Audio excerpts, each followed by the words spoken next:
Other than that, Okay. Do you want to kick us off, Chris? sure. So, hello everyone, for all of the people watching. My name is Chris Marshall. This is a colleague and friend of mine, Wendy Kim, and I'm gonna ask Wendy, I'll ask you to introduce yourself to the full in a second, but I know you as a space of empowerment for people and a really powerful leader, specifically in the realm of Asian and Asian leaders. And with that, I pass it to you to take it away. Yeah. So I am a keynote speaker, and I'm also international best-selling author of the book Beyond Blending In, an immigrant daughter's guide to overcoming cultural bonds for a life of authenticity and abundance. And I have a leadership training and coaching company, and my specialty is working with Asian Pacific Islander leaders and supporting them to be fully self-expressed, to be to see themselves as powerful leaders, and to I just get so much joy seeing them bring their passion to life. So I do work with a lot of entrepreneurs, corporate executives, and people who are really committed to making a difference in the world. Beautiful. And for everyone watching, you probably see why I'm honored that I get to be in this conversation with you, Wendy. Um, what the just for anyone who's unclear, the intention of this conversation is I want to share with you all in my circles who Wendy is for those of you that may want to reach out to her and have a conversation with her and explore what there is to explore between. And the first question I would like to ask is, what does empowerment actually mean to you? And how do you help women slash people of Asian descent experience it? Oh, I love this question, Chris. I can't say that I've ever had anyone ask me this question, so I love it. Empowerment to me means that you feel powerful. That when you feel powerful, as a person, as a uh, woman, as a like mom, as a leader, I believe that you are able to do an impact in so many ways. Like if we, I can say for myself, growing up as an Asian woman, I didn't see a lot of powerful Asian women like on television, or I did experience powerful Asian women like in my community. Like I would see Hmm. badass women taken charge of their family. My mom herself coming here when she was 18, not having even a high school diploma and not speaking the language, but coming Dang. here so that I could have an amazing life. Like, how powerful, right? That being said, I don't think she necessarily experienced herself as powerful all the time. And so when I'm talking about empowerment in the work that I do specifically, it's helping or not helping, but empowering empowering people to see how powerful they are. Like that Yeah. you could like most people, I think especially in my culture, don't walk around feeling like, wow, like I'm powerful. Like Mm. in their day to day, right? Like in their meetings and their interactions, I don't think a lot of us are like, I am really powerful, right? And so, but the But if you were to actually, and not like in a egotistical way, but like in an authentic way, feel powerful in your conversations, working with your teams, parenting, you're going to be able to have such a greater impact than if you feel small or if you feel like your voice doesn't really make a difference or matter. Yeah. So I could see that. So when you're saying if you feel, I don't want to say if you feel, not to disregard feelings, but it's like a space of being grounded. Like when you're grounded in yourself, you know what you're capable of, you Mhm. know the difference that you make, the impact that you have, or have some taste of it at least, Yeah. that you have greater capacity to make an impact, is Mhm. kind of what I'm hearing what you're saying. And Absolutely. I mean, just standing in, I just want to note that personally, personal opinion, I think it's cool that your mom came here with all of those factors, you know, like not speaking the native language and just full send. I'm going to go to another country and live, you know, like that's powerful. Yeah, and raise her child in an environment where she really didn't know what it would be like. She didn't have much in terms of financial means. Mhm. So, yeah, but even with that, like I have it that a lot of us are powerful, but we don't realize it. I agree. Um, and this is actually, I'll say this just really quick. Mhm. The, a lot of, like that goes so deep that it goes into even the special operators in the US military have a specific training where that training is designed to bring that forward, like bring that into their view so that they can acknowledge that. And that's how deep it is. Like it's very, I would assert that many, many people experience that same thing. So for you to unlock that and get that out of the way for people is huge.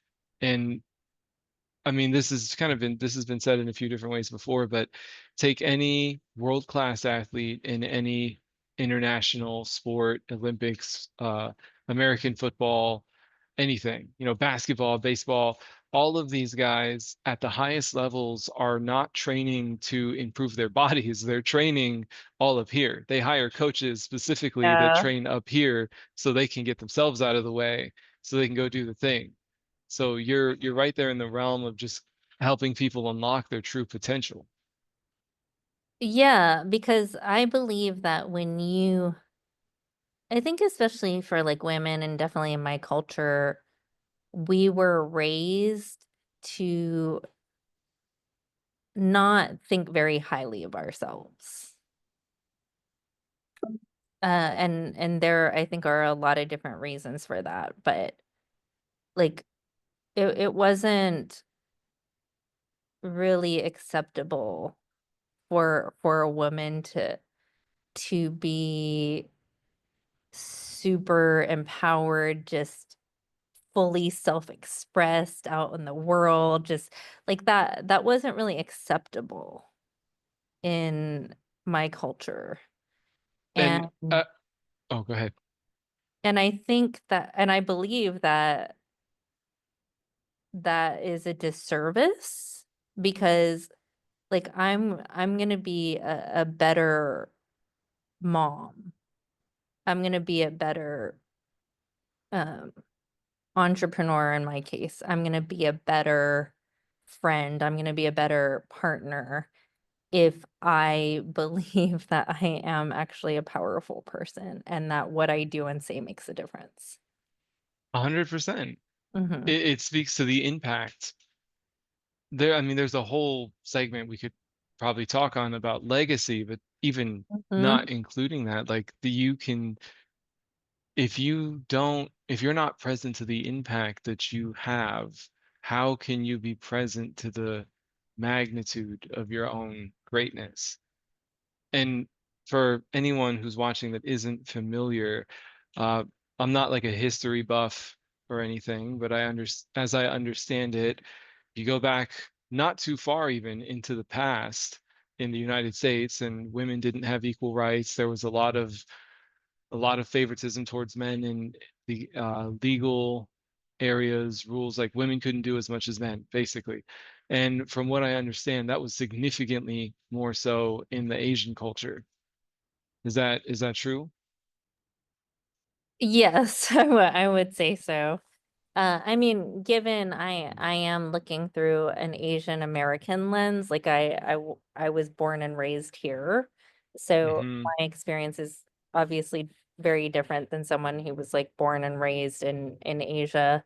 But I have lived in Asia for a time, and yeah, like there there's definitely a in Asian culture traditionally women are not valued as highly as men.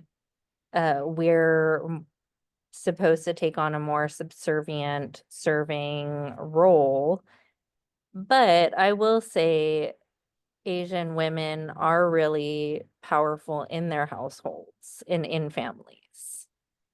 So there still is like a powerfulness, if you will, or empowerment within Oh, the Asian culture around women, but there's obviously some disempowering context yeah. too.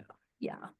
It's interesting because those are the concepts. So, I teach leadership and high level communication. That's one of the things, like that's where I specialize, and all of it Yeah. comes from that exact lens of being for others, being service for others. Now, I get that in the way that you're creating this here, there is the negative, like suppressed, like expectation of the subservient role. That's not what I teach. But having those skills, like I don't know if I want to call them skills, having developed those traits and some of those mindset practices actually sets people in that space up. So in this case, we're talking about Asian people of Asian descent, and specifically women are set up to be really effective leaders because they're already geared to think of their team first and the people that they're leading first with. And Mhm. in every scenario that I've studied and seen, so both in study and in practice, those are the leaders that perform the best. And on Mm. that note, I want to ask, what are some of the invisible battles your clients face that most people wouldn't see on the surface? If without disclosing any like breach of privacy or anything. Mhm.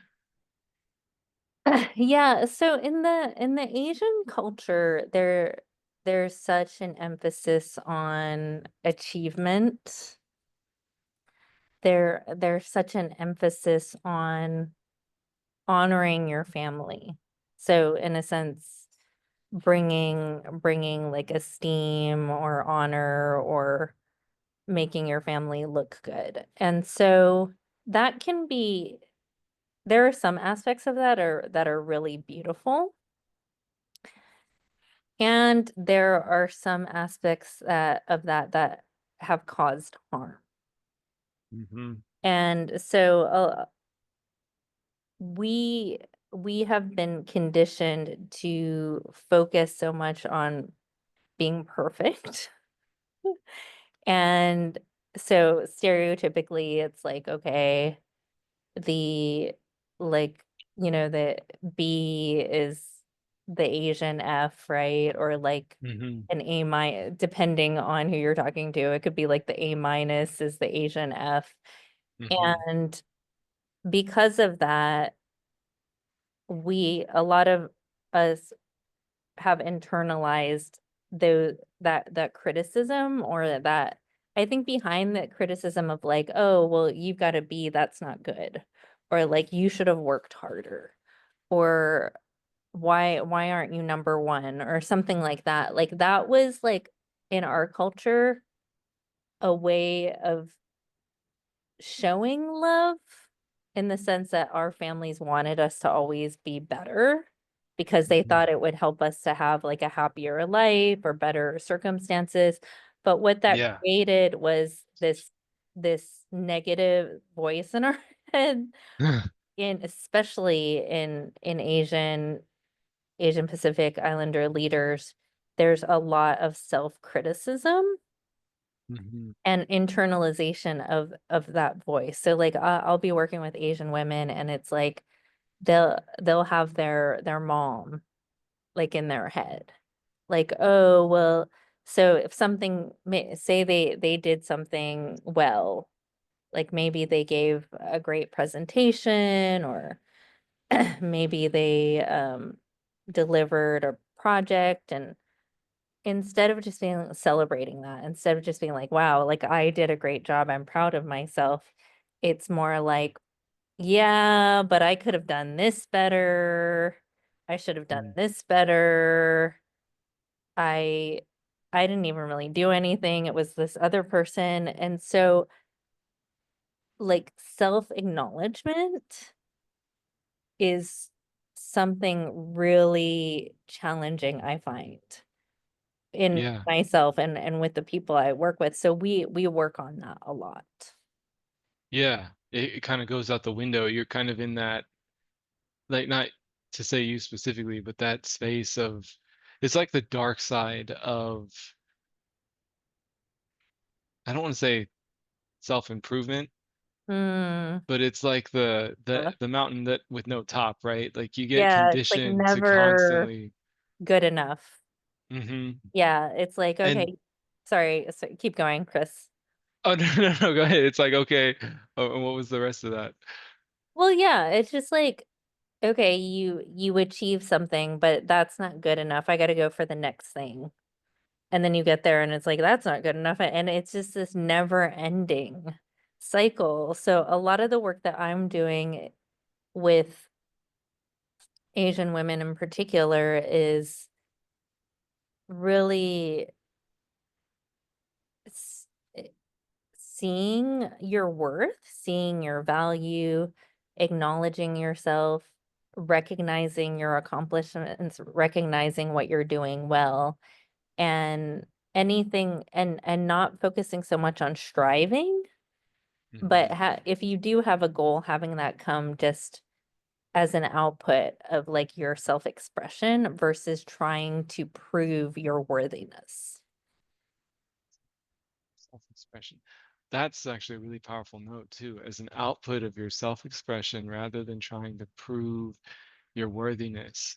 That's really Mhm. big because well, just what I see lost in the cycle of there's constantly better is the muscle. And it is, as I've come to learn, it really, in a lot of ways, is a muscle of learning to appreciate what you've done and love yourself. And like to the point that you were saying earlier of how how can you know the impact you have, or how can you understand the magnitude of your own capability, your own greatness, if you don't know the impact that you have? But what it sounds like that's like there kind of underlying in the background is this context of if you've done it, it's not enough because you aren't enough, right? And that's like kryptonite. Now, you could be Superman, but that's like kryptonite for anybody. And that's just, it sounds challenging just thinking about it. You know what I mean? Like I'm a little drained just thinking about how heavy that could be. So for you to, what I'm hearing then is what you give people is kind of an access to step outside of that cycle. You give people space to see their greatness and comprehend their magnitude and just be with that and then free them up to, honestly, it sounds like kind of just breathe, like just breathe for a moment. We don't have to be Jesus right now, you know. Thank you. I had to move because there was some background noise, but absolutely, like there's such an emphasis on being perfect and perfectionism in the Asian culture that honestly it can be really hard. And that It can I be want to. Oh, go ahead. Go ahead. well, it can be like an additional burden that, and I think perfectionism is something that is common in general in any culture, but Hmm. especially I would say in Asian cultures. And so it is like this invisible burden that we carry. Hmm. And a lot of the work that I'm doing is taking that burden off, taking that invisible backpack off and freeing people so that they can be self-expressed versus proving or being perfect all the time.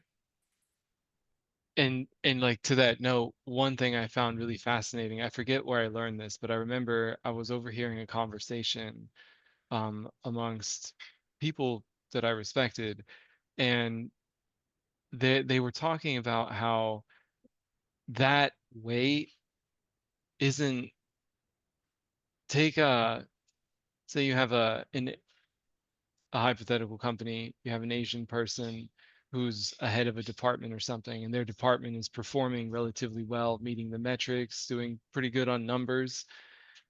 They wouldn't they wouldn't consider what I remember walking away from with that conversation was the Asian person often gets overlooked for Mhm. things like, hey, let's check in if they Yeah. need help. Let's check in if they have the resources that they have because you guys are so trained. I don't want to say guys, as a people, you all are trained to always strive for perfection, and so there's like this suffering and silence where the rest of us don't even see it. And then Yeah. you have the like, well, they don't need help, they're good, like they're already a high performer, they're good. And then, well, if they do need help, then what? Like, who says they're good? You're just going to make the assumption, and I've seen that actually, American people, for example, I want to say just non-Asian Americans who don't Yeah. have familiarity with that culture, they will miss it because you all suffer in silence really well sometimes. If I Mhm. can say that without any negative context there. But yeah, I definitely get that. So this is honestly, I want to ask so much more, but I know we're short on time. So for now, this is a snapshot of what Wendy Kim does. And I want to put this in the face of anyone in my community. I grew up knowing a lot of Asian people. And to any of my Asian friends, if any of this resonates with you, please reach out to Wendy and free yourself of these constraints.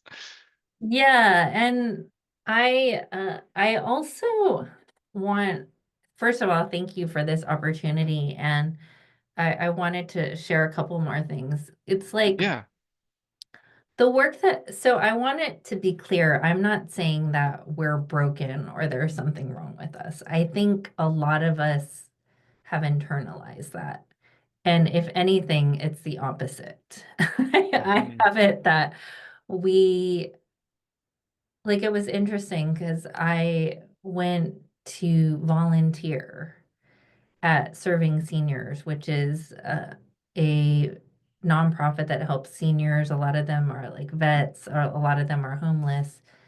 And Hmm. I was there with my son, and all of the volunteers there were Asian. And like my son, it was interesting because he's dealing with his own stuff as a teenager, but he he was like, "Oh yeah, of course they're all Asian." Like it was bad or something. Hmm. And he's kind of dealing with his own, I would say, perceptions of being Asian, but it actually really moved me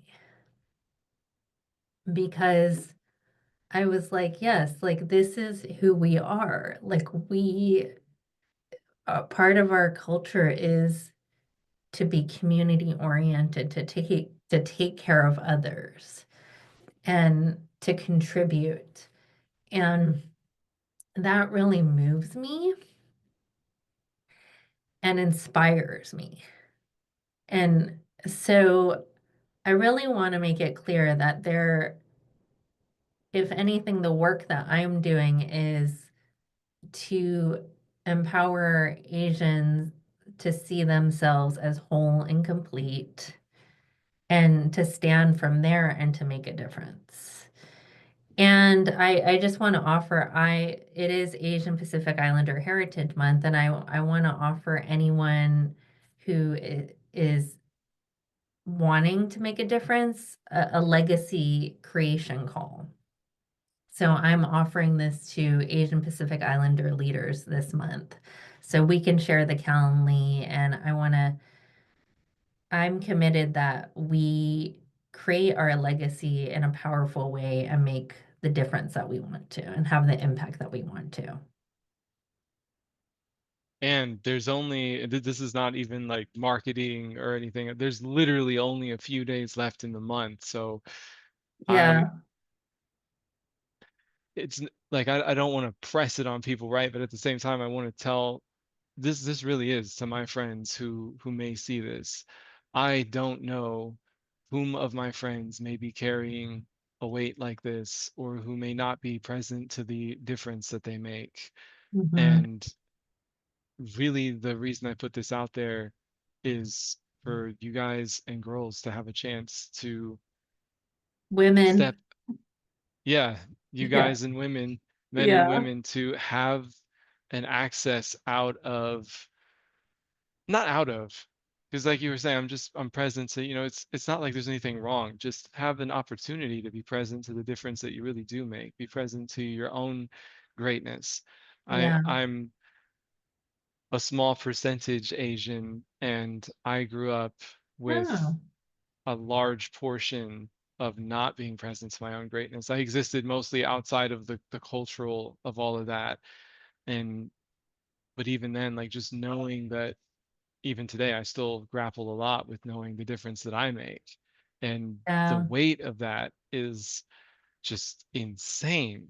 And Yeah. if I know anyone who, like if any one of my friends is grappling with that, I would want them to be set free. So to all of you, I now present to you Wendy offering the legacy calls.